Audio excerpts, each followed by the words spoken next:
So suicides in the military are at an all-time high, and Secretary Panetta is baffled and is trying to find a solution to the problem. I tried to find out if this is the worst situation coming out of the Middle East, especially the Afghan and Iraq conflicts, where almost 500,000 soldiers are suffering from some type of mental problems. And they're also saying that there's a new disease. It's aging the folks prematurely. So I looked at World War I, II, and Vietnam, and so on, and nobody seemed to agree that they had a high level of such maladies.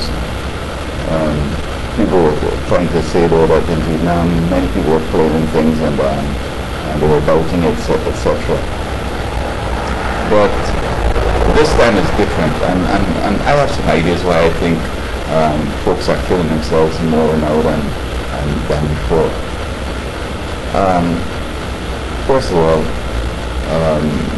the way the media covers the latest conflict in Afghan and Iraq, it's as if, you know, Bush was on his own little campaign over there and had nothing to do with anything. So folks are fighting something without the moral backup. That seems to be one reason. The Pope had said that it's an unjust war, and maybe these are situations that happen in unjust wars. But apart from that, I'm not sure which war is just, but that probably be one of the situations.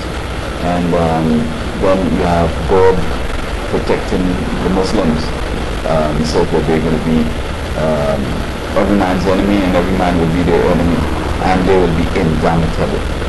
So you can now see you're in that conflict and you don't know who is friend or foe. And you see somebody, like in Vietnam, somebody gardening, and as soon as you turn back, they're going, you don't, or they press the button and blow you up. So it's kind of, you know, mind-boggling. You're not sure where you're at and so on. And I guess all wars are like that. There's some surprise, there's some kind of trap the enemy normally come through or construct or fabricate. However, we're living in a new time. This is the end of time. Time of the end. And the scripture has a lot to say about it. But we find that in other wars, and I'm comparing other wars with this one without even going back to, you know, talk about that. People are maturing earlier. And I'm not sure if at all times, well, yeah, I think 18 is the age of majority, and it has always been a time when folks can join the military. But folks are maturing early, and they're not having enough time to mature it. Plus, the home is different today, in which both parents working, they, you know, wake in the morning, just grab something, they're going down the road. You might come home, well, usually you work on lunch, you stay in school, you can school with all the students. Come in the evening, the parents are not there, they come in later, they're tired, they don't have time to run, they're with the computers and the television and watching mindless things. You don't know what they're watching. Some cartoons start off very innocent for a little bit, and then parents get comfortable with it, then they're going on the bizarre, going on the voodoo, going on the evil, going on the inhumane behavior, and these things normally turn on already for a kind of level of violence that they see there. And so the home is different, and home is where young people got strength. From parents' love, from parents' concern, from parents' grooming, and talking to them, and watching over them, and guiding them, and so on, and giving them, you know, pointers on how to be courageous. They might say, you know, Mom, when I'm going to go this guy to go, well, you have the bully and the cowards kind of thing. And many of the folks that are complaining are joining the military, and they might have other ideas, they're going to learn some skills and learn to shoot so they could be brave or whatever. But that's not the place to go to get brave. You have to be brave and then go there. And then, of course, people talk of the romance of the military people all over the world, you know, this and that and so on. You got all this pay coming up and all these benefits and so on. And it's good, but that's not the reason why you join. You know, remember that it's death and life. So join, these are side issues, but patriotically want to serve the country, go 9 years.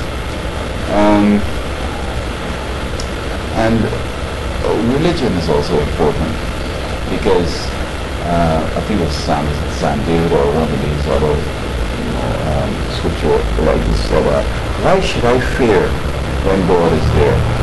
Now this is the true God. I'm talking about no image or no cross or none of that stuff. When you're a child of God, you can be a child of God from all kinds of persuasions, and you have a relationship with God. You talk with Him in a way that the psychologists might say crazy, but you have a way of connecting with your God.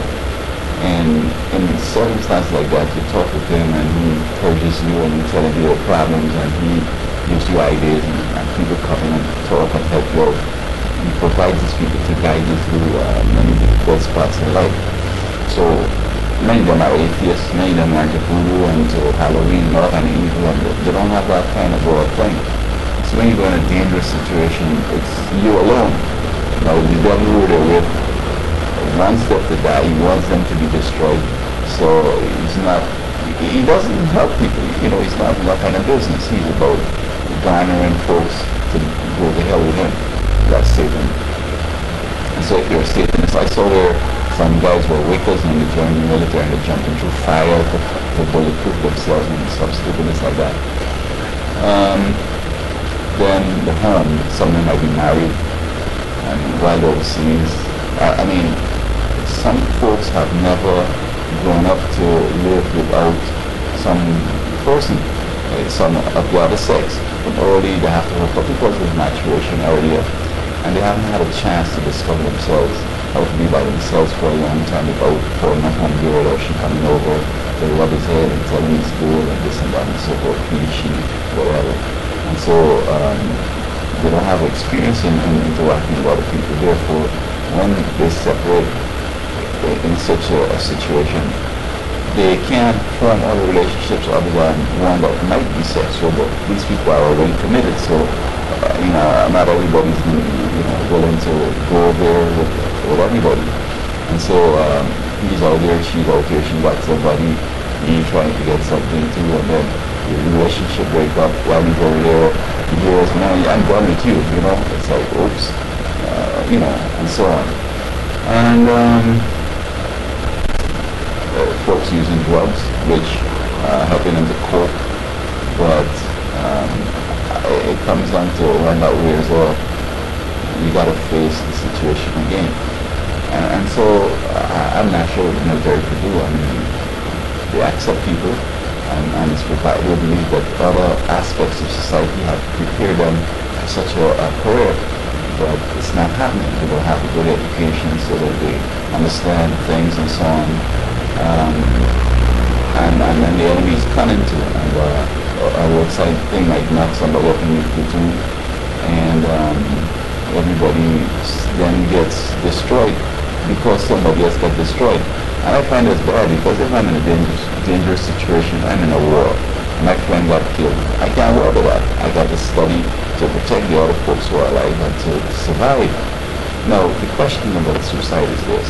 I have a video up there where suicide is evil. The devil wants you to die so that you die in killing yourself, but it's about you not killed, so you won't be going to hell when the final judgment is done. And when one does whatever it does, in the throes of pain or whatever, one can never ask for confess or cannot confess or do what it might need to, assure forgiveness and so on. And but the question is, why kill yourself? In spite of everything else I've said, here I'm in the battlefield, it's die or live. The guys want to kill me, well, I'm going to kill myself. Go out there and do my mission, make sure I get the enemy. And if I got caught, well, I might have brought myself, so, good luck, man, you were really good at taking out. But I want to take out, much more, and you see if you could survive it. So I don't see an alternative to kill oneself. You're out there already. Just, develop that courage, put on bravery, as the Spanish would say, pongo brava. ornate gravel, and go forward. I mean, you know, the nation depends on you out there, and you kill yourself or you're not being brave as you could be. So I would recommend that, understand what you're getting into and forget all these benefits. Ask yourself, am I brave enough? Am I willing to do that ultimate sacrifice and be in harm's way for others? And if that's the case, we'll go forward. It's not a place for cowards. It's not a place for people who don't have the strength, emotional strength, spiritual strength, physical strength, the ability to go in dangerous situations and form friendships. Because if I can form friendships and I'm in this, and they quickly created a unit to go and do something, and I can't hook up with the guys and have a camaraderie, you feel left out and all that stuff, doing things that will tend to make you put you in a dangerous spot. So I think that some way, somehow, folks have to review the cultural traditions where we are right now. And folks are changing. They want to be gay, they want to be lesbians. I mean, it's not that it's human military again, it could be anything. But it's tough. You gay, the young fellows not expect you interested in them, and they tell you, hey, bro, what's wrong with you? And they keep slighting like that. Next thing you feel you're a misfit, another reason why you're going to kill yourself. So I don't know what to say about that, but when you made the decision and you're going forward, get brave. Take your training serious. Take your mission serious. Be very alert. Look out for things. Form patterns.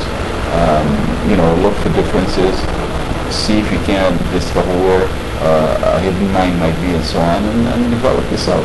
And go forward as opposed to just killing yourself. That's the ultimate coward move.